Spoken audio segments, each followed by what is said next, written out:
So this is where I am with the tripod. I've got all three vessels hollowed. One of them I've already shaped the bottom round, and I'm just working on shaping the second one, which is this, the medium-sized pot. And I wanted to show you what that looks like. I've got it mounted with a jam chuck, mounted in a 4-jaw chuck up here. Tailstock with a live center here. There's no center point in this center, by the way. I'll show you that in a minute, but it's just it's a hollow cone. That allows me to reposition my the tripod left and right as I need, so that the pot remains relatively centered, because the jam chuck doesn't automatically do that for me. So as I run the lathe, you'll see that these two parts spin around outside. So even though I'm shaping just this area here into the body, trying to blend it into a curve, I'm also cutting away this material.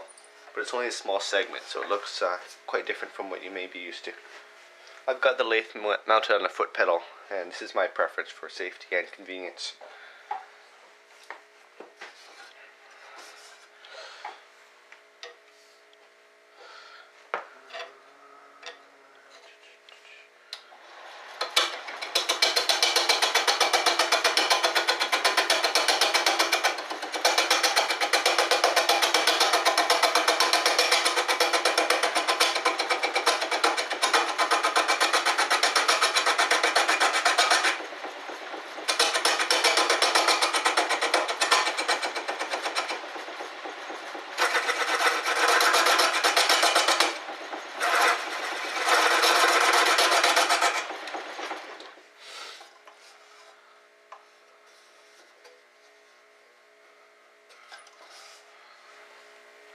I have to be careful not to turn too close to the bottom of this one, because obviously there'll be a rounded profile on the bottom. I don't want to carve into where I would take material away. I can maybe go another 3/8 of an inch.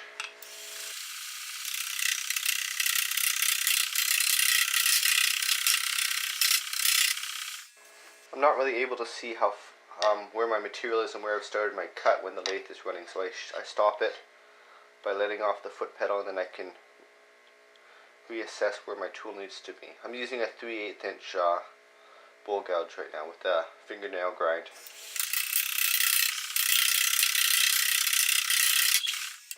Again, I can't really tell where to begin, where I left off, where I am cutting, so I need to reposition with the lathe off.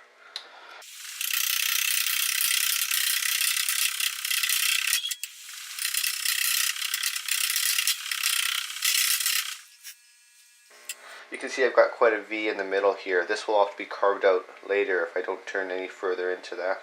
That'll have to be done by hand.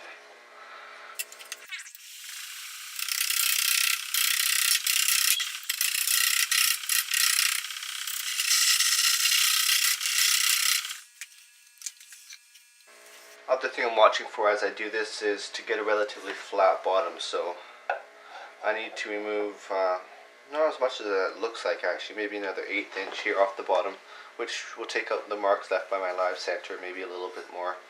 I also want a slightly more rounded corner here.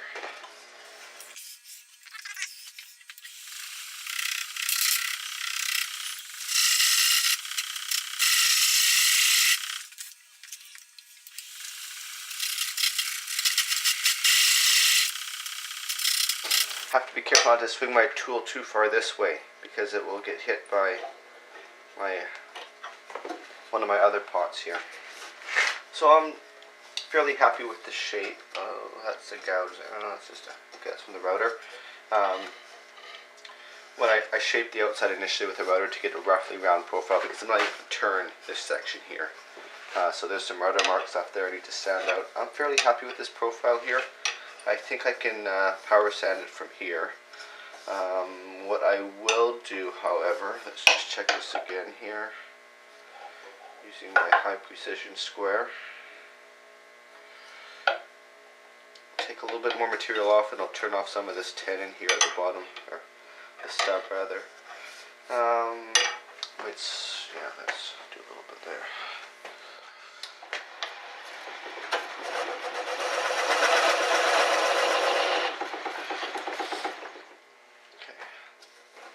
To get underneath, I'm actually going to switch to a spindle gouge here. The spindle gouge, if you're not familiar, has a much lower angle of a grind, so I can get into a tighter area than I can with the bowl gouge. That's about as far as I can go due to my live center there. I'm going to back off here. Something pretty happy with that. Not much more I can do. I'll show you my live center. It's well bedded into the wood.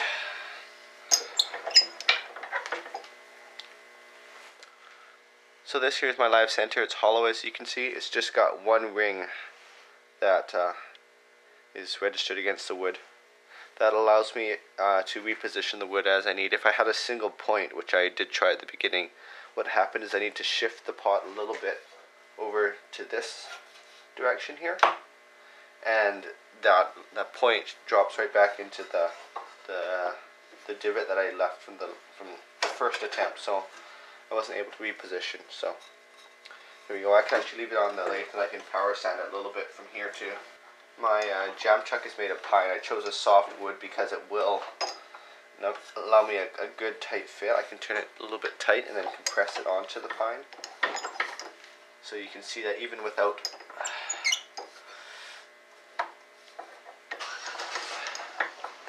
the live center engaged, it still sits on there fairly well. I am confident I could power sand this. I may be able to even turn this off. Why don't we try that and find my spindle gouge? Here we go. Let's see. Bring my tool rest in a little closer here. Back this out. Always make sure your tool rest is not in the way. A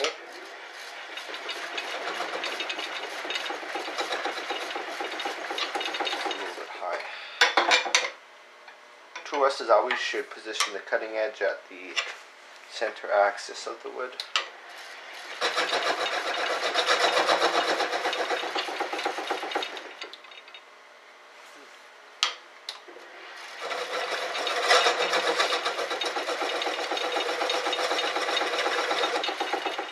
Being extra delicate here, I don't want to push it off axis and send another pot into the tool rest. It's not worth the risk. I'll just power sand that.